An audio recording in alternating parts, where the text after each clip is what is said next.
Welcome to the monthly TaSTA that's 2 months late. How you been? No, it's not. We're not done for 3 months. No. Huh. Well, we were going to do one around Paddy's Day. Oh, well, not we were going to, I suggest doing one. And he goes, actually, no, this is the busiest time of my life ever. So, yeah. I have a rare day off, Tommy.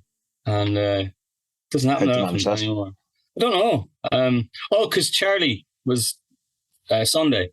So all the English lads had Monday off. And then I got today off. Yeah. Paddy has to, keep the place running. You know, all the English are worshipping. Oh, there's irony or something involved in that the Irish person went to work while the king was being there's something there that's Kings are weird, huh? Royalty. Yeah. It's like they're like what? You're still going with this? This is what the fuck? You know? Yeah, anyway, I didn't really follow up much at all other than the memes, but there's certainly some occult twists to putting the king on the throne and installing him and balancing the plates and, all these secret Mason handshakes and all of that kind of stuff. So it's a really strange thing. Because, I don't know. I'm the same. I just saw a couple of the memes and people making fun of the footage. I didn't watch it. Working anyway. I wouldn't watch it. I did watch one of the royal weddings though because I was convinced someone was going to be killed. Oh, right. And I was awful disappointed because it's just I didn't really want anyone to be killed, but it was more like oh, shit, I've wasted 4 hours of my life waiting on something I knew wasn't going to happen, So that was stupid. Yeah. Well, waiting on someone to be killed is probably, probably something you shouldn't do with your life anyway. So No, I don't know who it was at the time. I thought the Mujahideen were going to do something. I think they were in vogue. I had a thing last night. I was just kind of waiting to drift off to sleep. And, sometimes that your subconscious or your unconscious or whatever the fuck it is like, fuck you. I'm going to fuck with you for a few minutes. Do you remember when you were 12? Sorry. So, to the women of Wexford, I need to apologize for my behavior around 1994, maybe 93, 92 probably. No, 98, I would have been 11. Yeah, so 92, 93, 94, 95, 96, 97. Up until now. Just until I can move away. No, it was when, 99 was when I left. We'll just put it. So, in the years that I wasn't old enough to babysit myself, we would have to go grocery shopping with either my mommy or my auntie, whoever was looking after us. And when we were bored, we would go into the ladies' sections of shops, which aren't ladies' sections anymore, but when we were growing up, there were ladies' sections. What really they are is the hair and beauty sections. And also in pre-Boots, before Boots was in Ireland, there was whatever fucking hell there was. We would go to those shops as well. And so to the ladies of Wexford, I must apologise because we used to swap the bottles of hair colours in the boxes, and so we're sorry about that. I'm sorry about that. I shouldn't apologize for my sibling and my cousin, but I had that last night. Fucking hell, that was really genius. And it doesn't have actually say it on the bottle then itself. No, it's just a generic bottle when you open it up, kind of thing. Nowadays, there'd be a little kind of click of glue, when you open them. But back then, it was just cardboard, so you could just swap the bottles. That was probably pre-people trying to kill everyone in Tesco's, before they had to put safety measures in. It's we better put something that we know that someone hasn't put a razor blade into this baby food. We better maybe have some sort of fail-safe. And that's all because of you switching hair dye. That's just... In white. In the 90s. You know the way you say, can an individual have an impact on the world? It's possible that you as an individual with so little power and so little scope to change. And then you hear stories, heartwarming stories like this, that how you changed an entire industry. How does will or true will come into that? Because it's every now and again I think of it, I'm convinced that it's a thing. Yeah, true will's a thing. I definitely have a choice here. But then other days I'm I have no choice at all. I'm just kind of witnessing what's happening. But with stuff like that, I'm I don't know. Who did that? Was that me? Or was that her? Or was it him? What the fuck was I doing? Yeah, I know. It's because there's so much of this. Like if you look into any kind of the stuff like true will or whatever, you kind of go, well, are we just talking about determinism, destiny, fate, of any, saying whatsoever? And you go into the free will thing, and it turns out that you don't have free will anyway. You think you make a decision and then you justify it as if you've made the decision. So who's making the decision? But I think it's probably because I know the answer, because I have access to information that you don't. The topic of my next retreat. Yeah. So it's cheap. It's a 3-day event where you just treat me like a king, and that's it. That's it. There's no learning. There's no philosophy. Just, can I have your money, please? Thanks very much. And strippers. Oh no, sorry. We're just going to Vegas for a weekend. Sorry. There's a very interesting, because you will go on to me about watching Severance, the TV show. Oh yeah. So spoilers. Good, isn't it? Spoilers, because I just want to talk about it as if everyone's seen it. Because that's a very interesting kind of look at free will, and particularly when it's kind of what I found, which I don't know if it's intentional, but when you kind of you color everything you watch by what you're into. So I was kind of going like, well, what the idea for people who don't know, and you should watch this, for it's very good, is that there's some sort of mechanism or operation that allows you to split your brain between a work brain and a work personality, and then your life personality. And the work personality has no idea what the life personality is like, and the life personality has no idea what the work person is like, or what goes on, or anything. And it's to do with either, I don't know, top secret information or something, or an experiment, or who knows exactly what it is. The work people seem to think that they are searching out evil in spreadsheets. Yeah, because it looks off, and I go, oh, that's very good. I like that. Okay, I recognize evil when I see it. But there's a kind of a notion that, well, who's in charge then? Because one of them tries to escape, one of them tries to leave, and is immediately sent back. And then you're allowed to send a message to your real person or whatever. And they're kind of saying, you don't exist. You haven't saying any of this. This is, just get on with it. And it's that's kind of interesting if you look at this whole notion of higher self, or guardian angel, or solar angel, or bit that's higher evolved you, or whatever it is. And then there's you. And it's kind of, if you take that kind of metaphor of the severance thing, you're kind of going, which making the decision? Yeah, well, I think I'm the work one. I don't think I'm the real one. But it's kind of going, yeah, like, it's an odd, that in a way, if that's true, that there is, like, you can understand then the rebellion against that, like the kind of the fall man's going, hold on a minute, I didn't agree to any of this whatsoever, and it's, did you see a kind of a correlation between that? So, of course, yeah. But also you did agree to it. The part of you that you don't know agreed to it. Well, in the case, yeah, but that's it. But the person, say in the Severance thing, the work person didn't. Yeah. And in this case, Tommy Kelly didn't. You know what I mean? Yeah, exactly. Yeah. I got that from. I've watched it a few times now. Oh, have you? And I didn't look into it anything. I didn't go Reddit or anything. Not that I just haven't read it. I totally intend. I love all that kind of stuff. But is that the general consensus that it's a spiritual allegory, or is it more just some people look at it as this kind of spirituality, Gnostic kind of thing. But then other people are like, no, it's a conspiracy.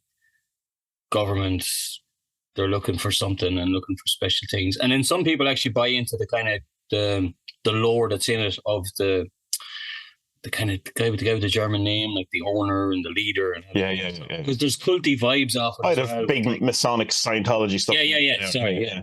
That's what I'm trying to say. Yeah, so there's that as well, and that, like, what they're looking for is code within what he's written, like it's a cipher to get the code of life kind of thing, So there's three kind of possibilities. There's some book that the director has put out, which is supposed to be, he has called it canon, and you can read it before the next season comes out. But he also said that, like, it's not going to make that much of a difference if you don't read it, but it's for the nerds who are really into it, Of course, there's a good chance it won't come out now because of the writer's strike. It's been put on hold, and so many things are going to be cancelled now. They were filming.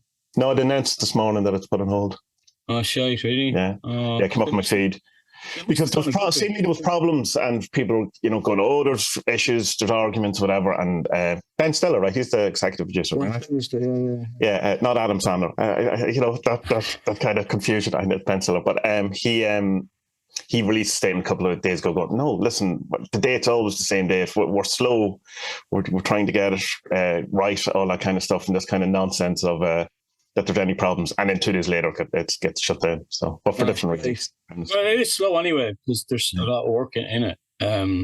Even when they started filming, like, this isn't going to be out like until the end of this year. So, which is very slow for a Hollywood type of thing, Yeah, the writer strike's going to be a disaster because, of course, we had the Heroes season 1, which was epic. We had the last writer strike, and then we had Heroes season 2, which is possibly the worst thing that's ever shown on telly ever.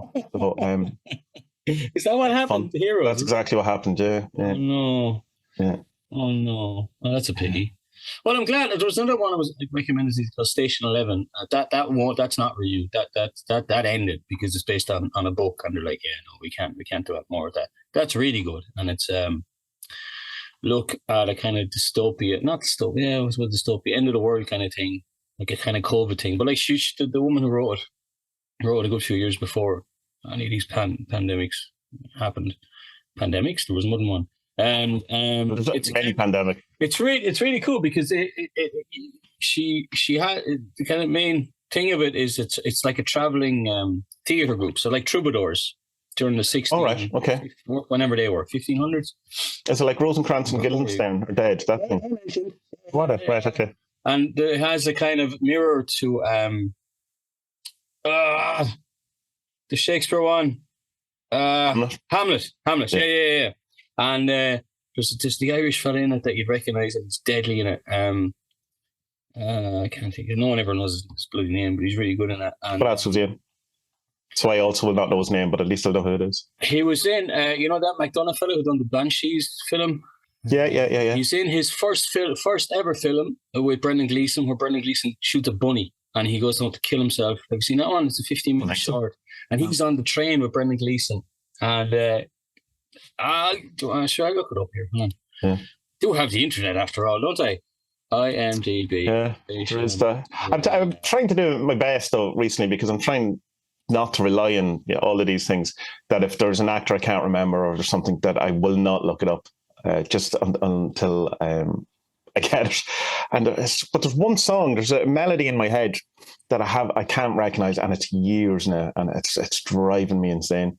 To the point that I started putting it into, I did it out in the piano and the guitar and putting it into like YouTube algorithms to see if it gets caught.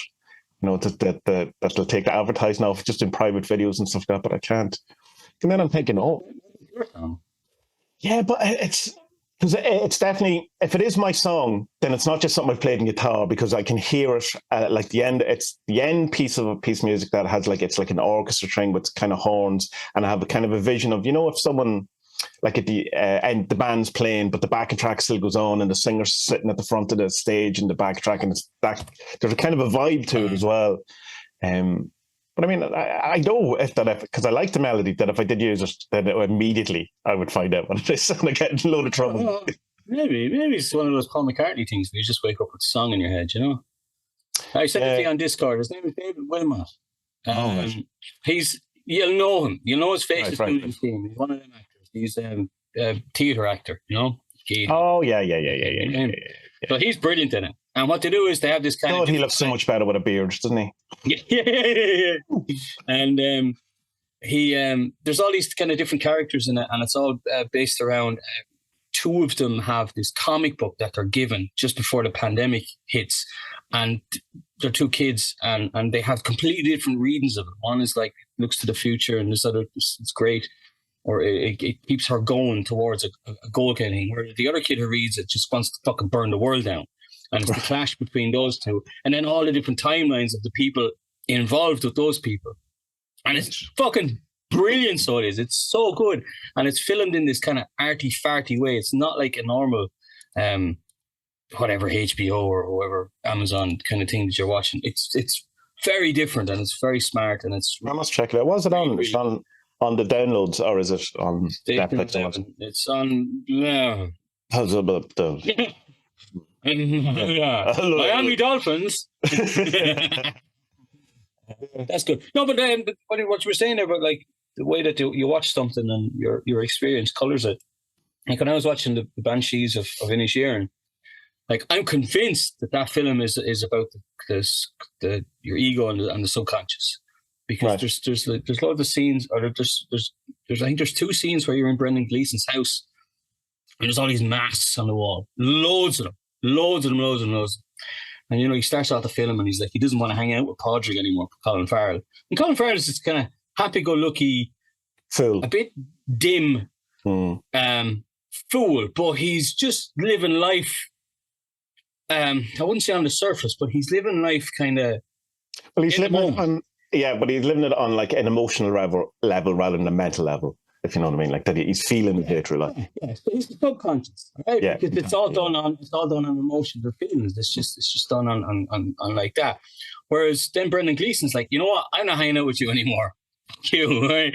I'm going to be a musician because I'm smart and I have something to fucking tell the world. And then there's the scenes in houses, tons of masks, tons of masks. And the more he rejects Padraig, the more bad things happen. And like he's choosing to do them, he ends up cutting his fingers off. You know, but he's taking this choice to do it, and I'm just convinced. And eventually, the subconscious just gets annoyed with him and just like, right, burn your house down. Fuck you. Yeah.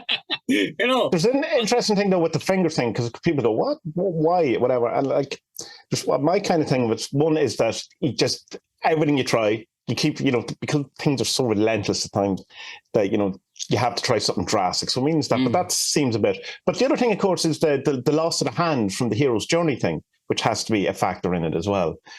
You know what I mean? So it's. Yeah. I haven't seen mentioned, but I mean that is a thing. So it's kind of Scottish chap on YouTube does Scottish and Gaelic folklore videos. He has a good one about the symbolism of the banshee in it, because he's like, okay, it's the same banshee, but it's 3 banshees, and she makes 3 different death predictions, or 3 different predictions, and they all come true. One is a death, one is about the sister moving to the mainland, and I don't remember what the other prediction was, but it's good. Yeah, it's really given that it's called Banshees rather than the Banshee, isn't it? The Banshees of Inisherin. I love that the Civil War is the other island going on, and it's just all in the background, kind of like the kind of home. It's great. I really liked it. I mean, I liked it more than most people around me liked it. You know, my parents kind of went, "What?" Yeah, no, I like the experience. I love it. But I was watching it with kind of a thing on it, like, you know, it's winning all these awards, Oscar nominated and all this thing. I was like, there's no way you get this if you're not Irish. There's no way. Like, I mean, I was sitting watching it with again, like, she lived in Ireland. She's married the most stereotypical fucking Paddy in the world. Like, she gets it all stuff. With a uniquely Irish name. But like at the same time, she doesn't get it all. You know, right? How could she? You know? I was kind of lucky because I seen it like a couple of days after coming out in cinema. So even though there was a bit of hype, there wasn't the big hype. Right. So I was kind of, I didn't know. But my main kind of remembrance of it is so it starts off and it's kind of, it's just kind of quirky comedy kind of thing. And then there's a scene in the middle, well, more or less in the middle, where it just kind of stays on the sky and the clouds for way too long. And you go, oh no, this isn't the film I thought it was. something terrible is about to happen here. Yeah, it's very good though. Again, it's one of those things. If you colour it from where we would be coming on it, there's probably not a lot more in it than just your standard quaint Irish story, which is probably what people are looking for.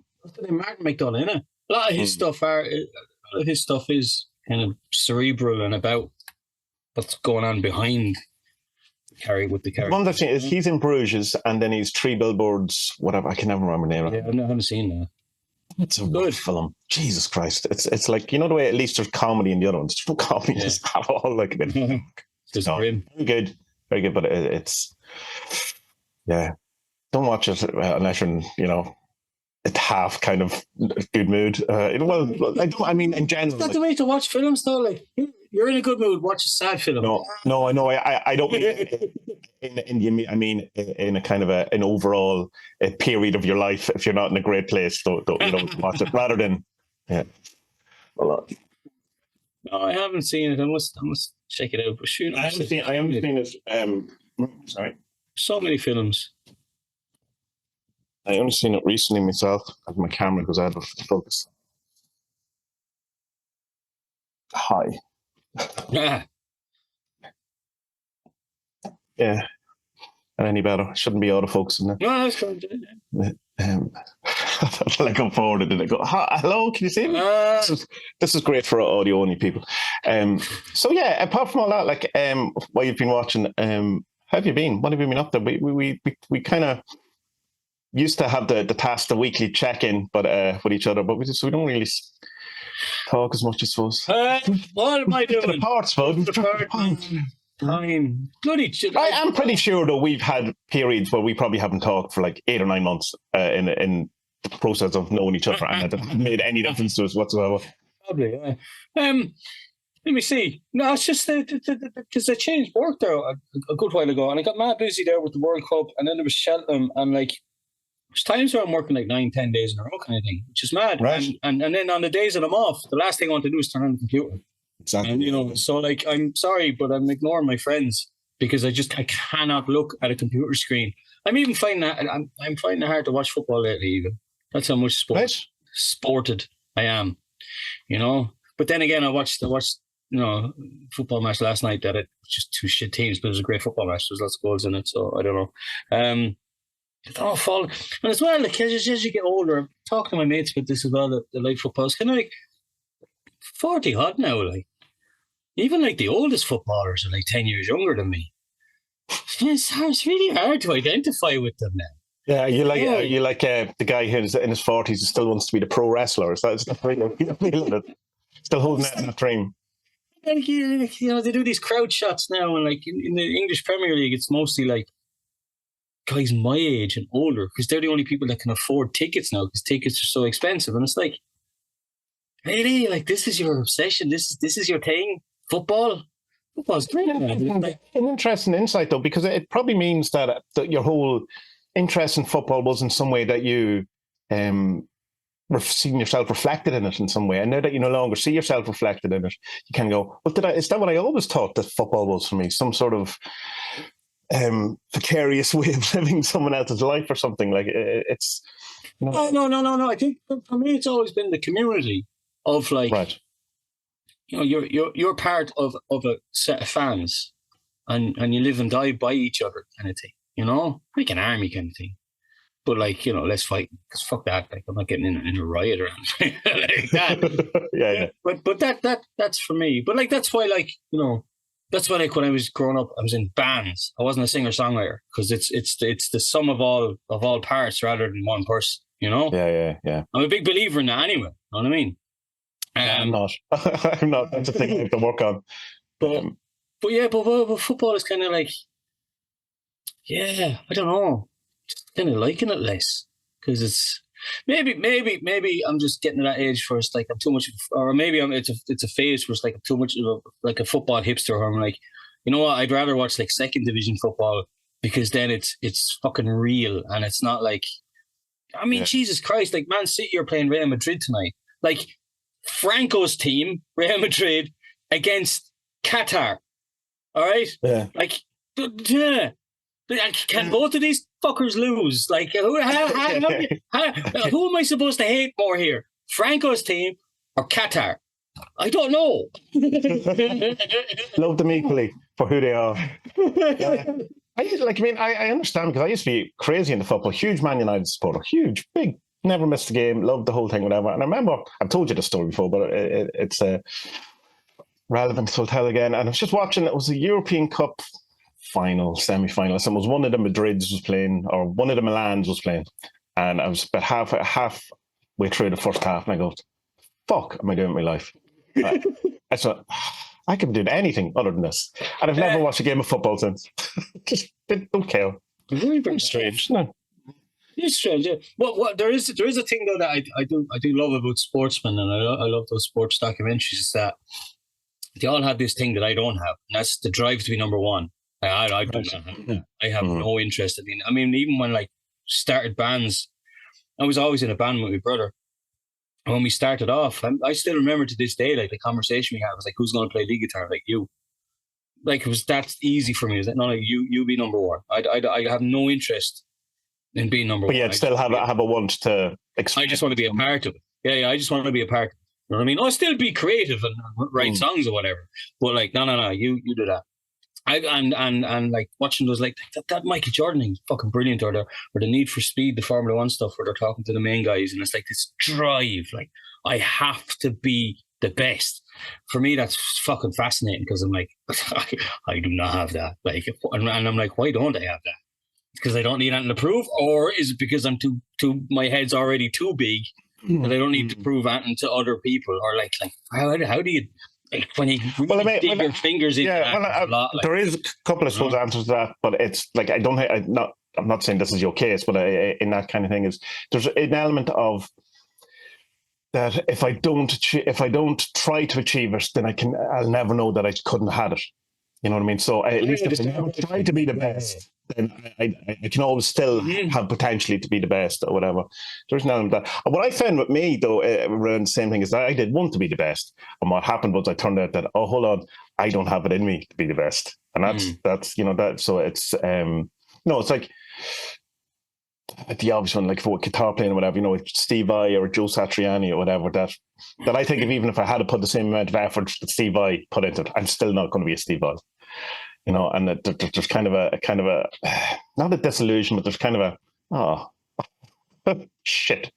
I know, I don't know though. Like, I mean, we'd have to think about that because, like, when I think about to go back to a footballer thing, like, there's a footballer everyone in Ireland will know called James McLean, and like, I don't know him. I've never heard him.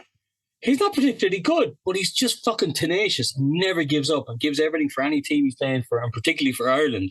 Usually what he does for Ireland is within the first 3 minutes of a match, he just fucking cleans an opposition player out of it.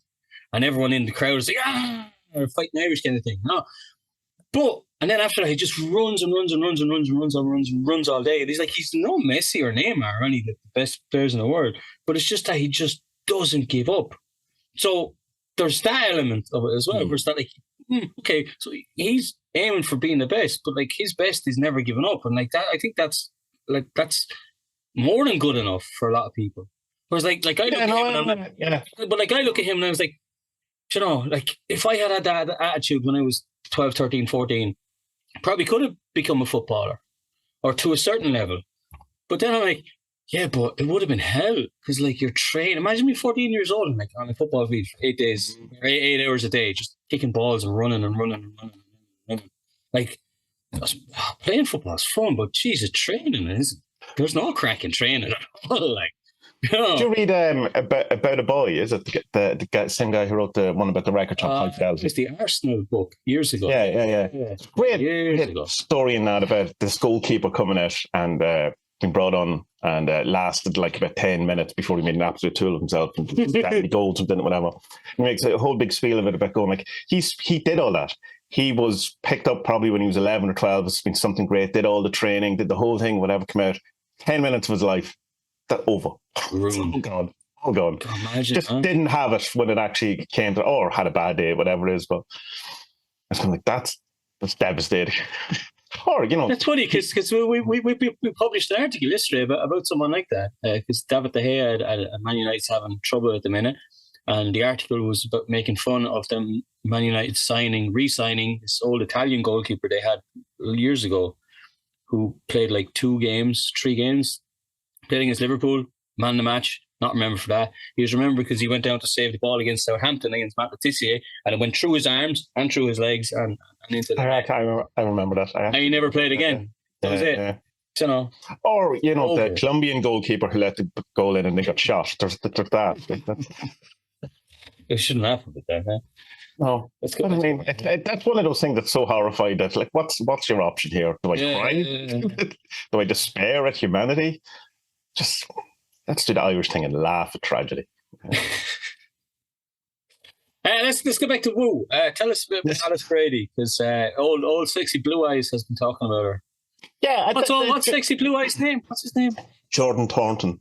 If you want to find him on YouTube, it's Jordan Thornton. No, there is a inner work. There is a snob's name. That is like that comes from money, isn't it? There's some money involved in that name. There's definitely money in that name. Although in fairness, the only Thornton I know is his dad was a carpenter and he became a carpenter and then got bored of being a carpenter, bought a motorbike and travelled the world. So, I mean... I like this. Plus, Irish people can't say Thornton properly. They say Thornton. Well, Johnny Thornton. If you're from Loud, because we can't pronounce THs. Just can't. Jordan Thornton. Thornton. Yeah. For me to pronounce a TH, I have to overpronounce it. Thornton. And it just sounds like, I don't know, like he should be shot. He's a beautiful man, though. Lovely eyes. He has calmed down a bit on his increased blueness in his DaVinci Resolve editing for his videos. He was got a bit Wagner Lockbrook for a while there. In fairness, there was a video you shared of him, and I'm like, oh my god, why didn't he edit? He was talking, and then he suddenly started. Now I'm just going to stop now because I need to take some coke. Yeah. I need to take I think the issue with that is that, like, why did you edit that out? That's weird. Because he doesn't edit anything. I think his whole thing is that he tries to do it in one take so that it's perfect. Because there's no there's very little thinking or whatever. That's why I think he talks so slow, so that to deliberately know what he's saying. I don't get double speed from music. Isn't that a telltale sign that there definitely is editing and we can't see it? No, because there's a thing that people, it's part of that. What's that? You go and learn how to speak, public speaking masters. There's a whole training of how to get rid of ums and ahs and stuff like that to get rid of. You can see some people. Toastmasters is the organisation. He's a speech and therapy. I wouldn't mind. No, it is in school. Yeah. But I'm awful for I've given up. I'm just whatever. Doesn't bother me. You listen to any national radio station and it's all people ums and ahs and breathing in the microphones. You pay attention to that stuff when you start podcasting, but then you realise the smacking their lips. I do that. I have to work on that because that's really weird when you hear, especially in headphones, go, oh. Well, maybe we should be drinking more coconut water. Maybe I should be drinking more coconut water. No, I know I'm slagging him off here, but I like his videos. He's a smart chap. I'm not 100% certain how he came up on my YouTube feed because I think I was watching before I realised he was into Alice Bailey. But you don't know algorithm, man. It knows you better than you know yourself. No, of course it does. So it might have known he was into Alice Bailey, and because I had maybe looked up the videos that it then recommended, but it was definitely came up one day, recommended to me. Here, have a look at this gorgeous man with a bookshelf, and it was like, well, that's. I'm just jealous. You know what I mean, good looking chap with his successful YouTube channel, and his blue eyes, you could just fall asleep into, Wrap me in your arms, Jordan. Yeah. Take me away.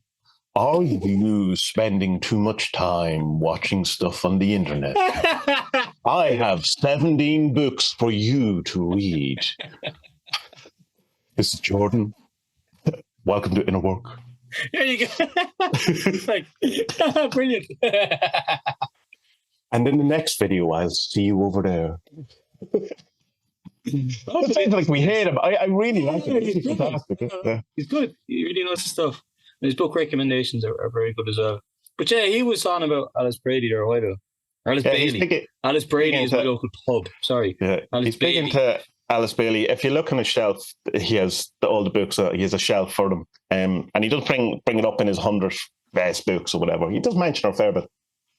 When I put up in Discord there, one of his videos that the way he talks about service in particular is very much from an Alice Bailey point of view. So, and from an arcane point of view, which is the Alice Bailey School, if you want. So I reckon he's a member, or at least has flirted with it at some point. I can't imagine why he wouldn't, given that he speaks so highly of her and thinks it's the top tier of, I suppose, New Age thought.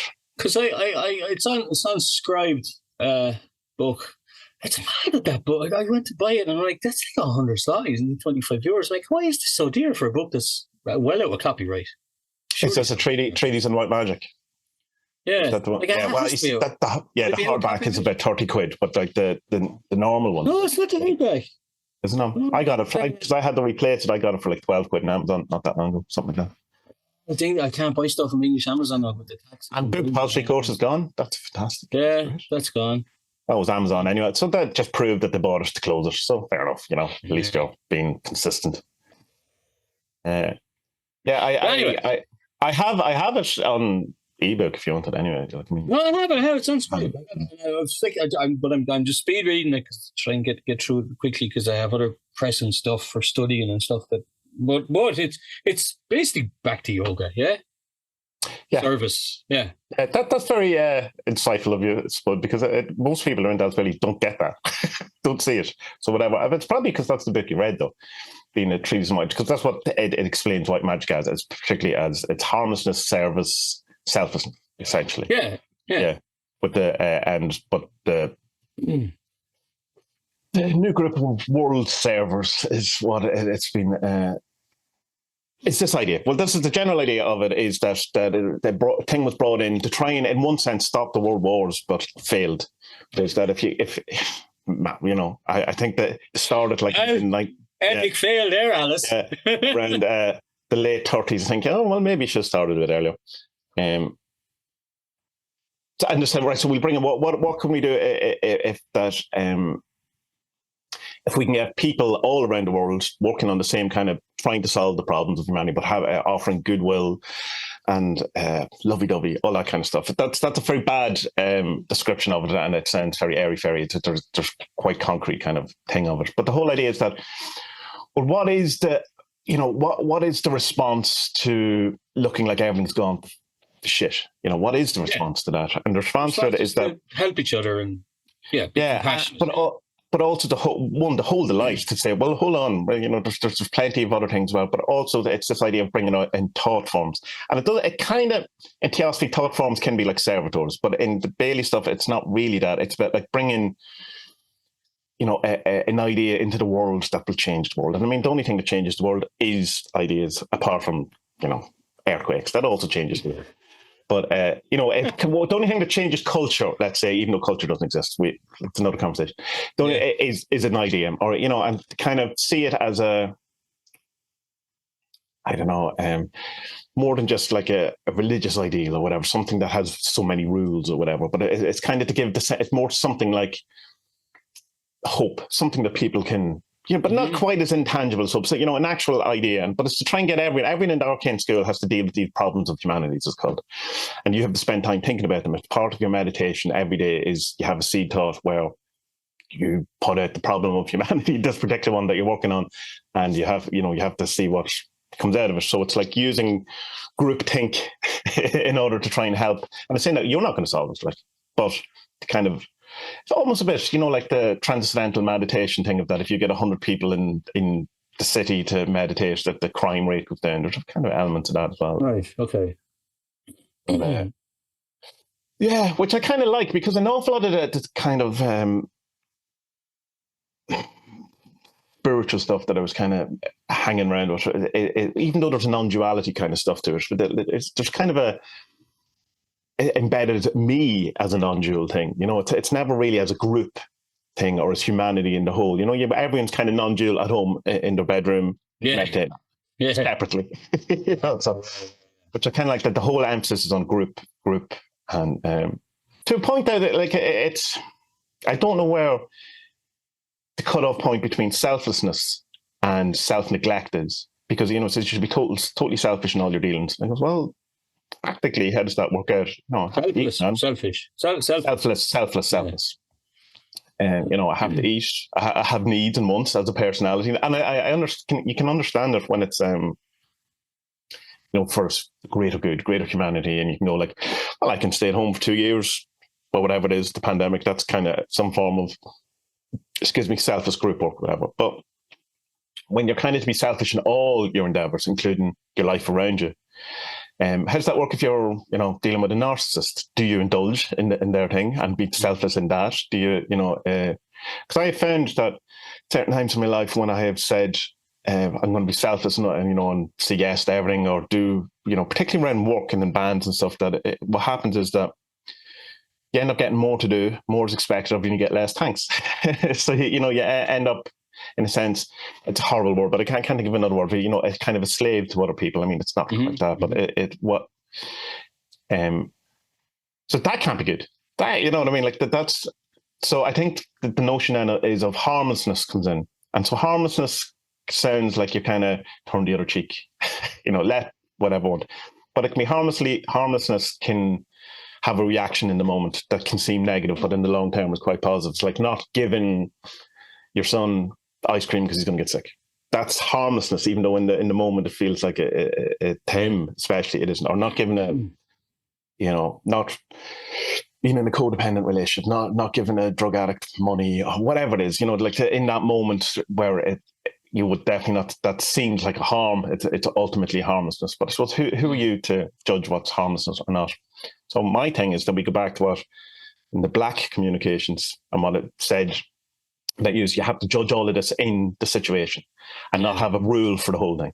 Because if you have a rule for the whole thing, good luck to that, because it's not going to work out for you.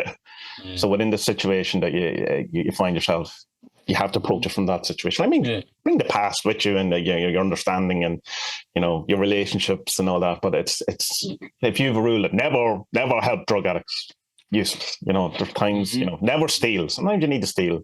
Loaf of bread to make a movie about you. It's all this stuff. But no, I got more or less similar stuff from it as well. I was kind of reading it, just going. She's kind of like she's giving you a blueprint here to live like a saint.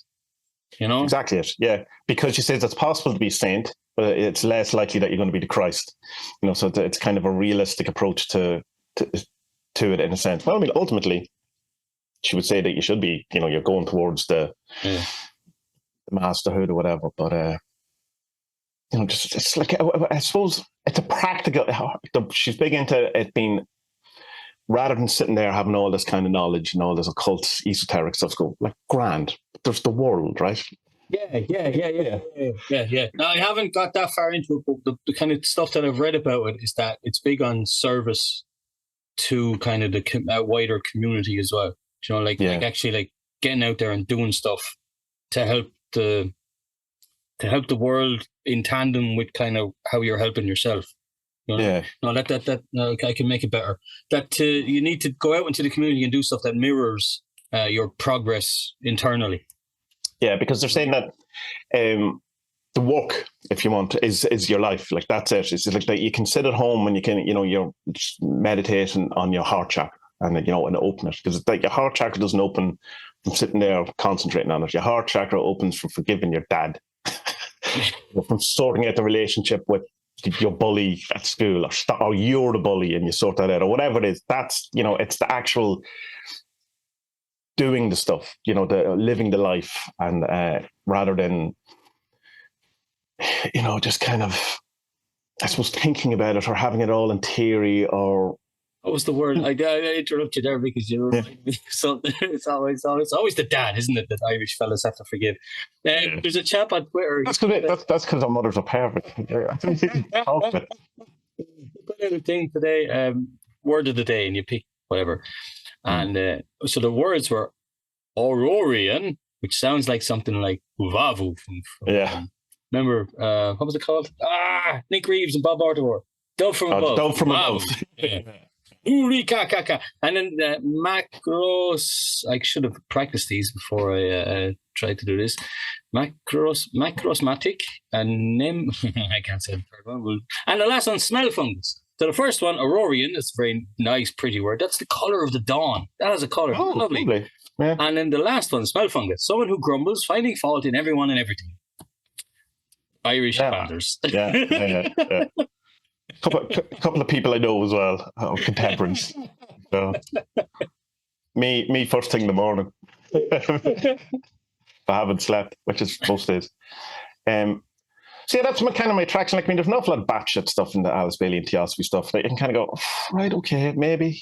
Okay, Atlantis, Lemuria, root races, and I think if you take some of it literally, you're somewhat in dangerous territory. But if you kind of take it, because this idea of that races might be at different stages or whatever, it makes pains to point out, because we're not really talking about the Irish, the English, or whatever. We're talking about it's kind of a mentality, if you want, or an overall kind of, rather than a geographical location or an actual thing. Then other times it goes like the problem of the Jews. Steiner has stuff like that too, but like he ended up breaking away from the Theosophists because they had a few different. Steiner's big beef with theosophy. And he would have been around the time when Alice Brady, I keep saying Brady, Alice Brady, South Brady is literally my local pub back home. And we call it Murphy's for some reason. Over the door it says Alice Brady's, but everyone calls it Murphy's. Well, it was clearly called Murphy's 50 years ago, and people have refused to change. It's a brand new pub. It wasn't there when I was young. It's a brand new pub. It's called Alice Brady's. It's our pub. This is our pub. This is calls it Murphy's. But anyway, so she was running the English stuff at the time, and the kind of world stuff. Whereas like he was like building up this huge big theosophy community in Germany. And then they split because of the Krishnamurti stuff. He was like this, well, I'm not touching this Ledbetter guy. He's a pedo. Like everyone knew he was a pedo, even back then. Well, his defense is that he was just saying that, you're better off masturbating than having these bad ideas that he said to a load of young boys. You know what I mean? There's also questionable stuff about people making claims. But even apart from that, right, which is decent enough reason to bail out, I think the ultimate thing that Alice Bailey and her husband Foster left, because they were high up and at that point, was that there was this kind of there was a house that had a mortgage and they didn't have the money, one of the Theosophical houses, but all the kind of leaders were living in it and having a great life, and they didn't they were running out of money, so they wanted to put up the fees of all the Theosophical members in order to cover the money, and everyone went, hold on a minute, that seems not fair, like, why are we paying for your lifestyle? But it was only a very couple of Foster and Alice Bailey and a couple of other ones that objected. Everyone went, yeah, grand, we're happy enough to pay for lead better or at that point, yeah. All right. But also she was kind of excommunicated in a sense, because Annie Besant is the only person at that time who was allowed to say who was a disciple, who was talking to the masters, or, she was in charge of all of that. And because Alice Bailey claimed that she had been in contact with a master, there was like kind of really kind of moved that. Sorry, I must be mixing up her then with Annie Besant then, that Steiner fell out with. Yeah, no, it's Annie Besant, because everyone fell out with Annie Besant. Yeah. Oh, it must be. And then his other thing was not that he had anything against looking towards the east for knowledge. His thing was that, well, we kind of have it here anyway. So he was like, oh God, do I have to learn Buddhism and Hinduism? Jesus, I know all this stuff already from German masters and ancient philosophy anyway, so I don't need to. And that was their split. Another split was over the thing with kind of, because he's big into plants and energies and the farm and stuff. Yeah, all that. That was another split too. And there was some reincarnation stuff as well they disagreed with, because Steiner comes in for abuse over stuff as well, because like his thing is that anyone that's born now with a disability or with a condition, say autism or something like that, his thing was that, well, that's because of something they did in the past life. I was like, oh, no, don't say that. But his thing was no, you didn't let me finish. So what I mean is that, like, we have to be extra fucking nice to those people, like we have to, because we need to, because they were a tyrant in their past. Millions. We need to show compassion for them, so that it doesn't happen again, and they're reincarnated. It still sounds bad, doesn't it? It does sound bad. Here's the thing: I'm not saying I agree with any of that kind of stuff. No, of course not. But it's like, just because it's not nice doesn't mean it's not true. And I think we very much, as a culture doesn't exist. Very much as a culture have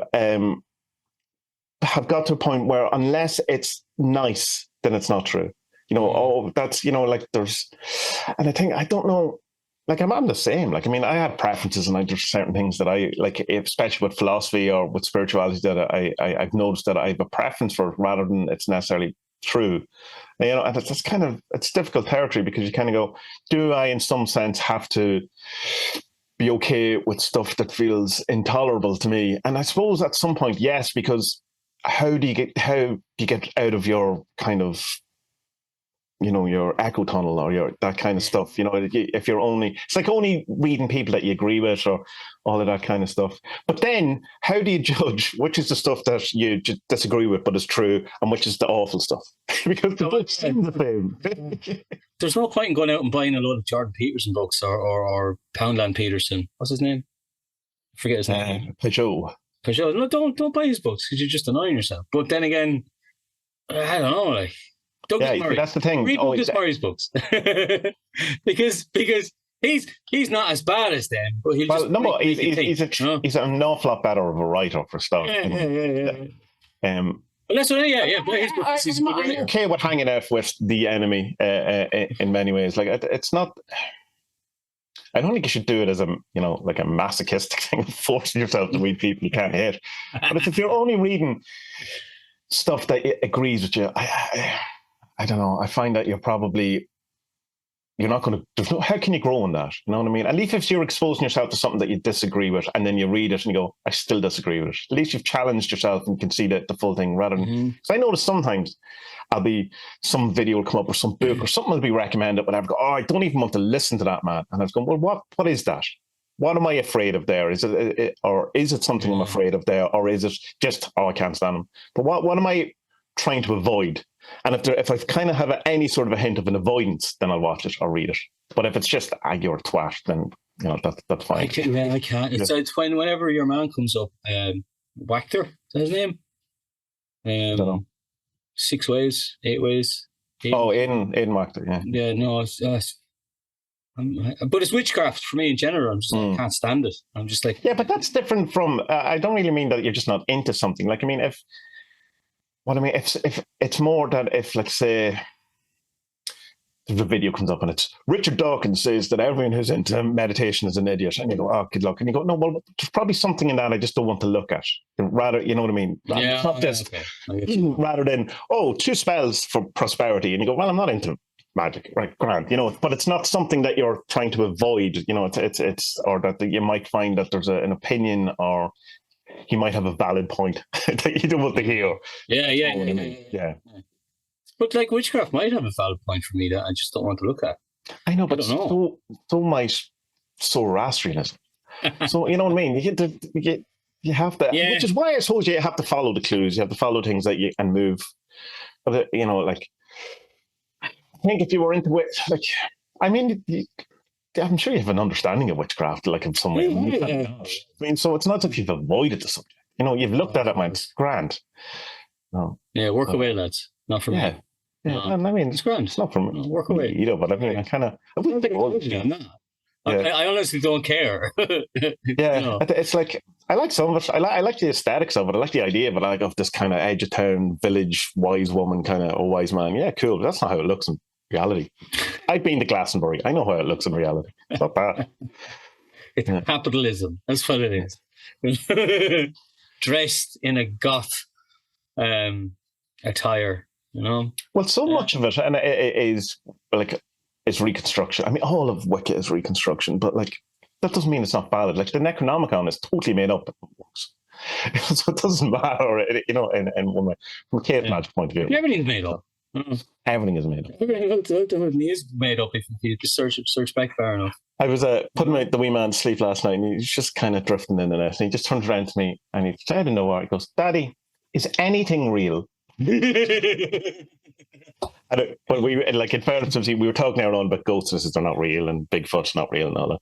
So he says, "Is anything real?" Let's go. I just goes, that's the question, man. Yeah. That's the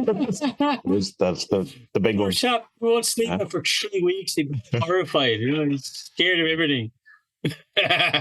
He was watching a video on YouTube. We tried to very limit YouTube because I think it's the constantly switching the attention span thing, but it makes him very odd. He gets a bit, his personality changes a bit, but we tried to limit it to education stuff. But he ended up, he was watching this kids show about a guy on a farm or whatever, and it switched to another kid show. But the kid show was terrifying, man. It was like father and son playing whatever, and then this grotesque Bigfoot was stalking them, and it kept going. It fucking terrified him, and I was kind of looking at it going, yeah, that's pretty terrifying for a 4.5-year-old. Like, they're damaged. There's actual trauma. There it is. Yeah, YouTube's terrible. I hate when the lads want to watch it. I mean, no, put on Netflix because there's no ads. And it's those 2 American Vlad and Nicky. Oh my God, the worst. Oh my God, like they must have the worst parents in the world. Honestly, God. Clearly, most of the YouTube kid stuff, it's really the dad who wants to be the superstar. It's really about the dad. They're just, oh my God, just like they don't seem like bad kids, but they're so loud and obnoxious and annoying. And these weird emojis like popping out of the mother's eyes and stuff. I said, what? Like, there's no way anyone's watching it like getting smarter. It's impossible. You know what I mean? No, and it definitely changes my wee man's personality if he watches too much. You can see it change. I got a thing, an email from Netflix the other day saying like breaks down what your kids is watching. It's all good versus evil. I'm yes, get in there. Nice. Fucking hell, I like that. Yeah, moral crusaders. Good. You know. We've come up to an hour, which is our target. Have we? We could go on for. Have I announced 3 more years? Yeah, that's you want to talk about. A book that is fun. You should pick it up and read it. It's called. We talked about this on the last TaSTA. I have it in my head. Did we? No. The last one was a meditation. Was it this one? Poing. That's that book. Yeah, that we talked about that. Yeah. Talked about him a few times on the podcast. Yeah. It's a mad book. It is mad. It's fucking mental. Yeah.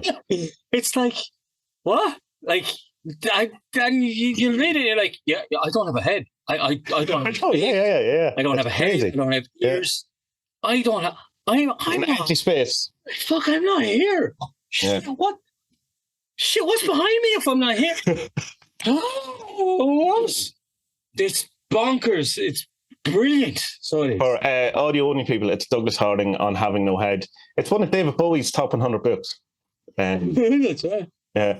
If you think that's batshit, you should read his other one. He has a huge kind of masterpiece, magnum opus on his entirety of what he thinks the world's about, and it's proper. Right. Like, yeah, it's proper. I really like him. So I'll have to do it. I'll have to do that. Have you seen the YouTube videos?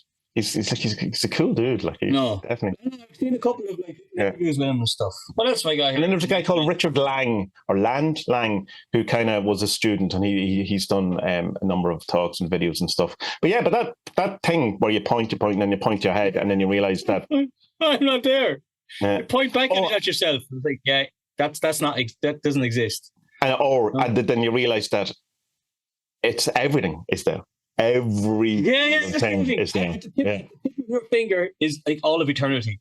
Everything that ever existed, never will exist, is there. That's it. Yeah, it's shocking. It's an experiment. Yeah, I need to, and I'm way behind on writing my book review blog stuff. So there's another one I've been reading, Celtic Myths. All right. That shaped the way we think. This is the same writer, Mark Williams, who wrote the Celtic Gods book that I was on about ages ago. This is deadly, right? Because he, you can tell he loves Irish mythology and all the rest of it. He's like, load of bollocks. He destroys Merlin, right? Because Merlin is this huge, big figure in English folklore, and he's like, right, I'm going to give you the lowdown on Merlin, right? What happened with Merlin was the chieftain, and he got his arse kicked so badly in a battle against the Picts up in Scotland that he went fucking cuckoo bananas and ended up living in a forest. And then this is what happened. And then like 300 or 400 years later, then he was reinvented as this wizard, and he wasn't at all. I'm like, I love this man. I fucking love this man. Yeah. It's great. It's great when myths are taken and it's like, I can prove this myth is bollocks. You know, it's great. Fionn McCool is in it, and it's class. Fionn is deadly. He's like, Fionn's just this amazing figure of Irish mythology. Fionn the Salmon and Knowledge did. Yeah. That's such a brilliant story about the guy who got knowledge and then claimed he was only tasting it. What a legend. I'll have this, thanks very much. Oh yeah, there was only tasting it, man. There was a blister. Yeah, no problem. Yeah. Are you another one? The Sacred Isle. There's another one, an Irish one. Dahi Hogan. He's since passed away. This is really good as well. It's all about what Irish people believed in before Christianity came. So it goes back way back, the Stone Age stuff. Does it line up that documentary we watched, which was you remember it went from the sky god to the land god, and because yeah. I presume they just read that book and went, yeah, really, just take everything. Take everything. What I like about the two of them is that they don't agree on everything. So it's like in one of the books, this Mark Williams guy, he's the first guy that I saw wrote about goddess Danu and saying, yeah, Danu's bollocks. Whereas Dahi is like, oh no, Danu's real. So it's like, whoa! All right, okay. What else have I been reading? That's good. The Tools by Phil Stutz. You know the Phil Don't know Stutz? about So you know the Jonah Hill documentary that's on Netflix. Oh, yes, very good. Enjoyed that. That's the documentary is a mixture of his tools from this book and his latest book, and it's the books are far more woo, way more woo. Right. There's a kind of like there's a surrender, to use that word. There's a higher power, and it's like, I don't care if you call it God. I don't care. You don't even have to call it anything. It's just that that deep inside yourself there is something else powering you, kind of thing. Yeah, just shut up. Just get on with it and believe it. Yeah. Let's go. That's great, because when I watched that and I went to get his books, they weren't available. So so I want to get it now. Yeah. Clearly, they weren't expecting the documentary to be as big as it was, or they would have had it ready to go. There's stuff. There's good, decent interviews with him and Barry Michaels as well. He's the other fella. He's not in the documentary at all, though. And they wrote the books together. They must have had a practice together. Maybe they still have a practice together. They probably do still have it, because these are the things they work on with each other. And I like it because I'm doing this counselling course at the minute, and it's kind of all right. To be a counsellor, is it? Nearly done. Yeah, to be a counsellor. Yeah, I'm nearly done with the first one. I'll have a certificate. So if anyone, I'm supposed to ask people if they want to be my guinea pigs, but I don't know. Does anyone want me to listen to you? That doesn't sound. Listen to me. I'll talk at you for a few hours. No problem. Yeah, no, okay. So my mother, right? Okay. Are you ready for my? I should redo that a bit again. So I'm coming up to the end of this certificate in counselling, and I would like some guinea pigs. If you would like to do some counselling sessions with me, we'll arrange something, and we'll see how it goes. But what I like about Phil Stutz thing is that, I'll explain it another way. The counselling course that I'm doing, they say that in counselling, You're definitely not going to be able to do a Jordan Thornton where there's no editing or ums and ahs. No, absolutely. Just 17. Just the last take. Take 17. That counselling course I'm doing. So he said, but what you do is you listen and you repeat back to people and you make sure that you've understood it, and you just reflect back to them and you try and guide them as best you can to help find the answers inside themselves. Phil Stutz is like, fuck that. That's bollocks. He's like, no, people are coming to you, you're looking for help. You say, right, look, I think I know how I can help you. Do this thing. And it's basically a type of meta meditation or a type of a back to yoga meditation. Right. Or else it's just like, Carl Jung's idea of, no, it wasn't Carl Jung. Who came after Carl Jung? His main successor. What was his name? Eric Neumann.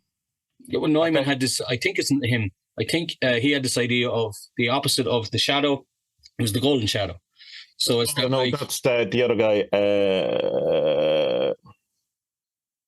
I'll come to me in a minute. So this is one of Stutz things. He doesn't call it golden shadow, but it's that, look inside yourself and say, right, what would the best version of myself be doing now in this situation? And you just call that person and you just take a moment and say, okay, now I know what to do. And it's just simple things like that. So you have, proper counselling, which is like just listening, trying to help people find the answers within themselves. Already have Stutz thing. So I reckon my approach should be kind of like, right, look, I can do both of these things and it's up to you which road we take here. But, you can also say it to people during sessions. And I don't know. Is it based on like a CBT or an EFT or anything like that, or it's just more general? CBT in it as well. It's mostly based on Carl Rogers. That's the book I'm reading at the minute. He's the one who kind of came up. It's kind of, how to explain it? It's not the same as psychology or psychotherapy. It's kind of humanist. Right.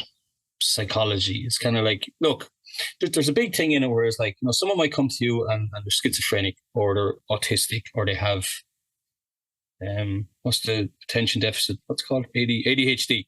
And it's like, no, don't look at the labels, because you say, right, someone has labeled you and you bought into that. So you are, say, you've been told you have ADHD, right? We're not looking at that at all, right? Because you might have bought into that and now you're acting that way because you think that this is how you act. We're going to sit here and we're going to just talk about how your daily life is being affected by the choices that you're making. Oh, okay. So, what's happening in your life? And then they just talk about that, and say, okay. And then they say, right, what do you think the goals will be of these counseling sessions? And they're like, well, I want to be more proactive, more motivated, I want to have a better relationship with my mother, And you're just writing this down. Just, yeah, great. There's a session in all those things where we just listen. I'll just listen to you talk and we try and work out where the thing. But like, there's also the stuff kind of like the shadow binding and all this kind of stuff. It's all in there as well, just under different names. Because it's like usually when someone comes to you, like, oh, I have this trouble, I have this thing with my dad, and he's so blah blah blah blah blah blah. And it's like when you look at the property, actually, it's not all his fault. You have a part to play as well. Yeah. Yeah, that's one of the big eye openers for me. I was talking about this recently in a video, but of parenthood is realizing, seeing my relationship with my family from the other side, and that's not to excuse any behavior or anything, but it's definitely more understandable. And you go, right, okay, and it takes possibly all the blame away from it, which in a sense it's like kind of, that's the whole idea of the shadow binding, right? It's to see that it's not to excuse it, but it's to understand it, and that everyone's involved in it. You know what I mean? That's not it, and it's definitely not victim blaming, because that's not it. But it's like, I think when you can kind of understand it, that it releases an awful lot of stuff. A lot of the time, like, you've misunderstood something when you were 3 or 4. It's like there's a good story your man tells, was like he was like 3-4 years old, and his dad would work like, I related to this a lot because me when I was a kid too. His dad worked away on oil rigs or whatever, and he would come back on Friday night and he would just be wrecked on Saturday morning, and he'd sleep in, and mum and sister had gone off to the grocery shopping, and young lad goes in, he's showing, Dad, I want to play. And Dad just like, oh, fuck off, get out. Shit, man, we've all done that. Yeah. Like, but like, this fucking scarred him forever. Like, because he said that this was the point that he traced back to where rejection became this big thing in his life, But the thing is that, like, he blamed his dad for years and years and years about this rejection issue. But then, like, when he actually looked at it from his dad's point of view, it was like, he just worked like, 90 hours. Yeah. Was brought back in an airplane, took a bus home, and it's the first sleep he's had. So, like, Jesus, like, if you're 40 odd years of age, you just worked a 90-hour week, you're bollocks. Like, he didn't mean to do it as aggressively as what you think he did.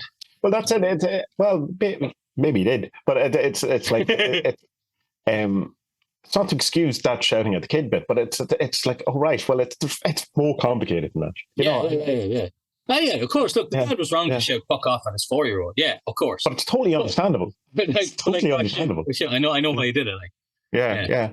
So that's been great for me. That's been a real bit, and I've been able to not let stuff go, because when you say, "Oh, I let stuff go," that kind of means no, I still think it was wrong, and I'm still angry, but I'm letting go. It's genuinely just kind of the energy went on it or something. It's just that it's it's not solved, it's not sorted out, but it's that energy pattern or whatever it is, the thing just goes away, and that's a fucking enough, man. That like that it's that's great. Which is I personally wouldn't have been able to work that out without becoming a father.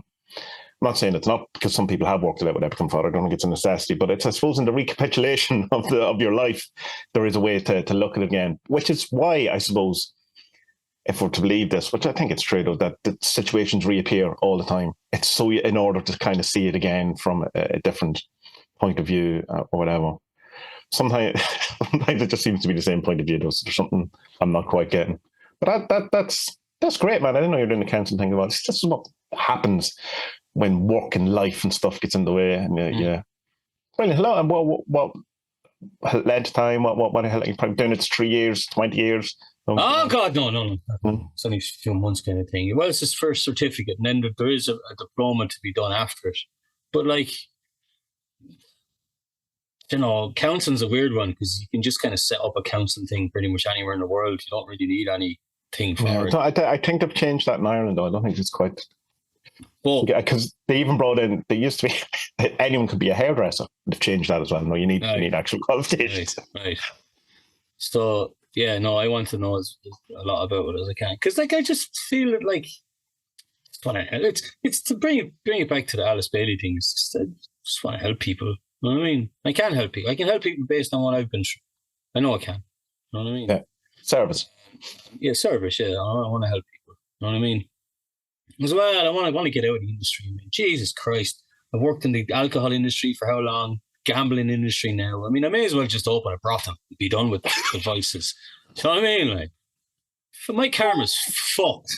You know? Or they have the suggestion that you had such a tough life the last time that you heard have a bit of fun. Like this one, So you've but you probably didn't have enough fun in the pubs because you were working and you didn't have enough. Working, yeah.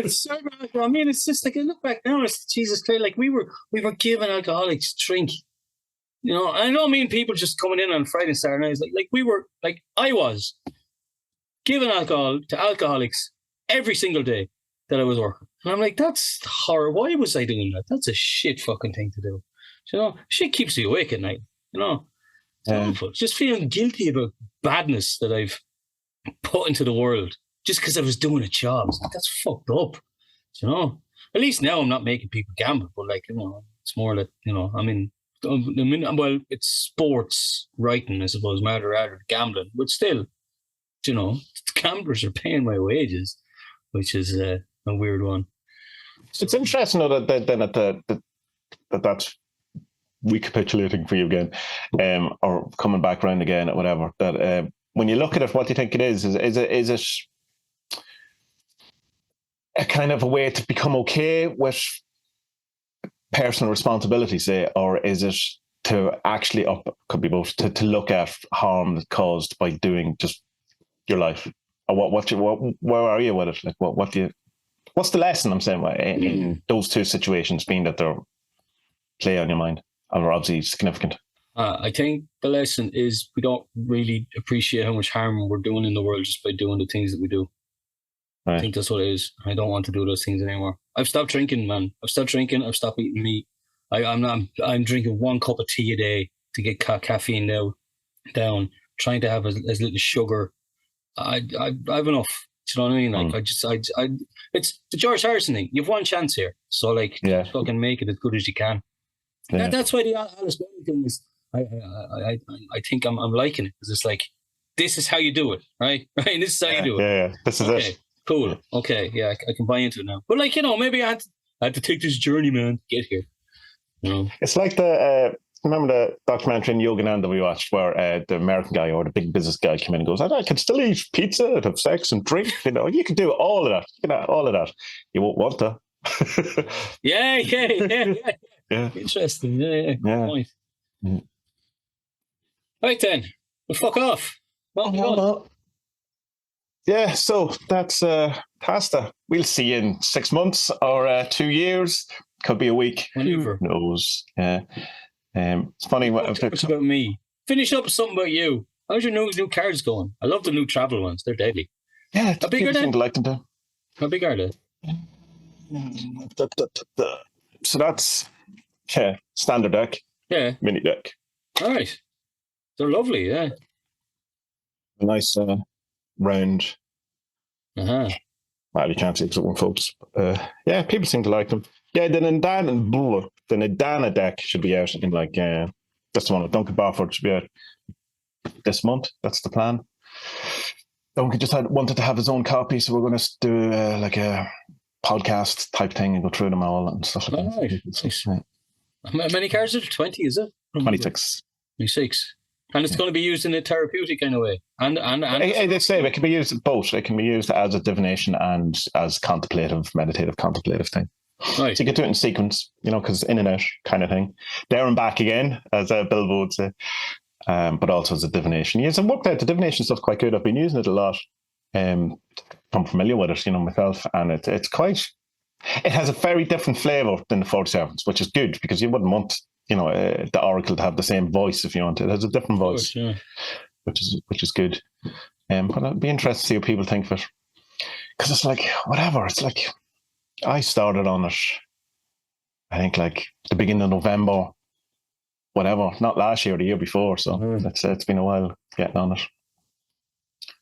That's it. I don't think I have any other news. Newsletter will be out this week. More videos. Blah, blah, blah, blah. If you're not sick of me already, there's more. Here's Tommie with all his thoughts and his feelings and his views of life.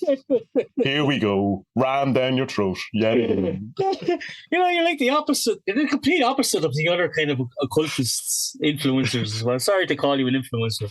But, you know, because they're like always upselling and trying to get stuff, and you're just like, yeah, I know too much.